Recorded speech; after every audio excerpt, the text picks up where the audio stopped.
Okay, this is Ringwalk Media in association with Bartley Carter Racing and Red Line Specialist Supercars. You'd like one of them, wouldn't you?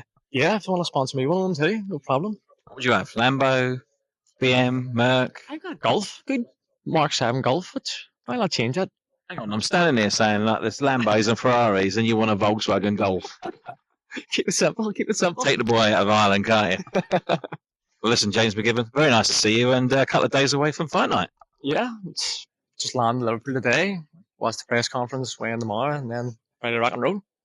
And obviously, we've spoken about last time out in Belfast. It was a very nice knockout, mate. Show reel. Yeah. How are you feeling through this camp? Are you looking to go in and make a bit more of a statement on, a bigger platform? Yeah, this has been probably the best camp I've ever had. I was in Scotland training Ricky Burns. I was there by myself, no distractions, no nothing. Made the weight easy, feeling fit, feeling strong. So hopefully this guy's he's only ever been stopped 5 times. So I think it might be tough to knock him out, but if it comes, I'll be there to take it. Was it like training up with Ricky Burns? That must have been an experience and a half. It's hard graft. Like, if there's one thing about Rick, he get you fit. There was absolutely no mission that you'll come into a fight unfit. He trains alongside us. He's as fit as a fiddle himself. So tapping into his knowledge and his experience, that's what I need at this stage of a career. It's nice that you're getting some real knowledge, unlike the Quigley knowledge, isn't it? Back now, I can't hear you no more. No, he can't hear me. That's why I'm saying it. No, it's good to have him too. He imparts, even on the way over and playing today, he imparts wee bits of knowledge because, as again, Ricky and him have both been there and done it. They've both been to the top of the sport, so it's good to have them both on board. It's a good card and a good development card as well. There's a lot of good fights underneath that are sort of at the sort of stage you're at where you've just got signed or you're looking to make an impression. So it's going to have a lot of eyes on you on the weekend. Yeah, I'm early on the card, but now it's just to start climbing the card and maybe 3 or 4 fights it'll be me. The billboard will be me up there in Belfast maybe, so just need to keep doing what I'm doing, keep performing right and keep impressing people. And who knows what's going to happen. It'd be nice, wouldn't it? Belfast SSE Arena. Yeah, it'd be lovely. I've often dreamed of things like that. When you see Frampton do it and Kakachi, I think. I know he's got a mandatory for a world title and it'll probably be in Saudi or America, but throw it in the SSE and get us on the undercard of it.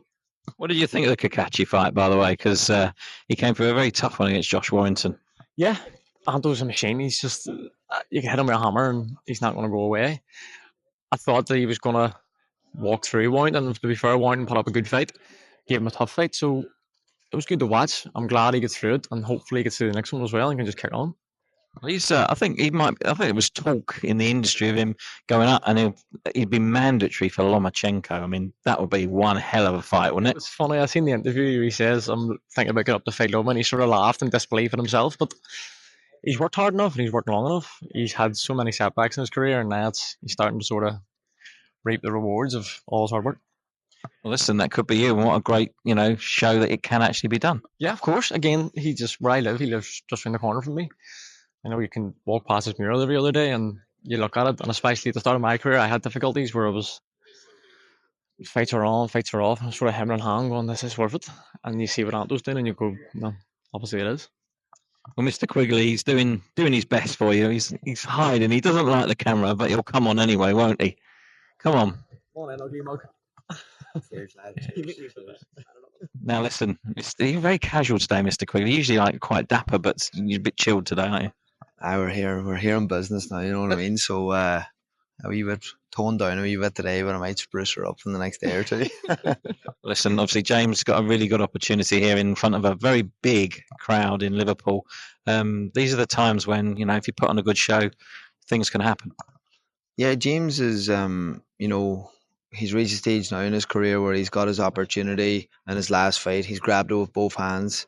He secured a contract now with Queensberry, and to be honest, over the next couple of fights now, it's about getting that experience, getting those 8-10 round fights under his belt, being in arenas like this, doing interviews like this, doing press conferences, media days, weigh-ins, experiencing all these things now in his career.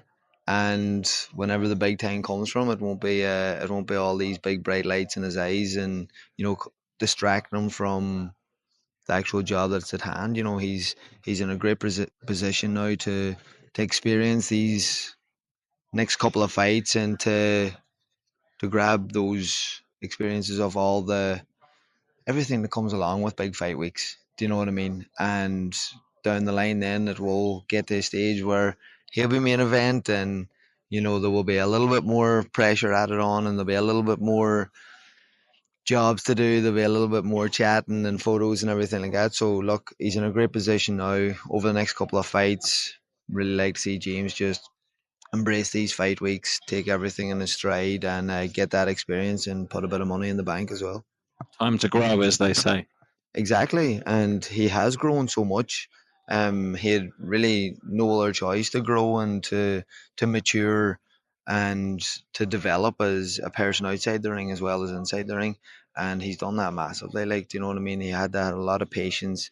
There's loads of fights that were coming and going, and title fights on, title fights off, and certain things that it's this is boxing. Like, do you know what I mean? These things just happen in this sport, and it's about not getting too high in the highs, not getting too low in the lows, just staying at a nice pace throughout his career, and that's what he's done brilliantly, and he's starting to reap the rewards now. And as we says, just want him to gain all this very positive experience now over the next couple of fights, and as I suppose put a bit of money away in the bank as well, and work his way towards the very top.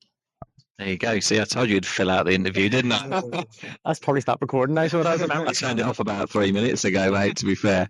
No, listen, it's nice we've spoken about this before, but it's good to have someone with Jason's experience alongside you. It's a perfect matchup, I think, a fighter that is ready to sort of take the limelight and take that bigger step up with a fighter that has been there, even though it hurts me to say so. He's back. Well, I wasn't calling him a has-been. That's a compliment. Yeah, well, I might have done. He has boxed at Madison Square Gardens. He didn't do very well, but he did. He did. I mean, I'm joking. It was. He's been up there and done it. So it is a good matchup in my eyes. And I know we all know each other, but actually take out the friendship. And I do think this is a really good and exciting time to watch you and your career, because I think after this fight, if you put a good performance in again, I can see a really tough challenge coming, and maybe even a title. Yeah, absolutely. This is a place to do it. It's a stage now to go and show everybody what I can do. And once you see that, the last fight maybe didn't see it so much because it was over a bit quicker than anticipated. So hopefully maybe this one 5 or 6 rounds maybe this time we can do, and then knock them out. That would be ideal, and they can see what I can do, and then think about looking for belts and bigger fights. Now listen, we have a little bit of fun, right? And I've been doing this all. Yeah, well, don't worry, you haven't got to worry, but Quigley probably in trouble. We've been doing 3 things. You tell me 3 things about yourself. 2 true, 1 lie, and we've got to guess which one is the lie, right? So, Mr. Quigley, you go first. Tell me 3 things about yourself. 2 of them are true. 2 of them are a lie. 2 of them are true, and 1 of them's a lie. Okay, so 2 of them are true. All right. Don't do So- 2 truths. You're trying to figure out which one. No, 2 of them are true. 1 of them's a lie. Okay. He fucking done me again, hasn't he? For those of you who don't know, Lee Eaton yet again has done my trousers, and someone's probably filmed it. Oh dear, Quigley, you're a bad man because you knew it was coming, didn't you? I was trying to. I'm trying to think of 2 things. Okay, so Always do your interviews with your hands in your pockets when Lee Eaton's about. yeah, and hold them good and tight. So 2 things that are true and 1 thing that's a lie. Right. Jesus, it's harder than you think, isn't it? So I used, huh? I can't think of 2 things that are true about myself. You got time, he hasn't. I mean, we do want to go home in a minute.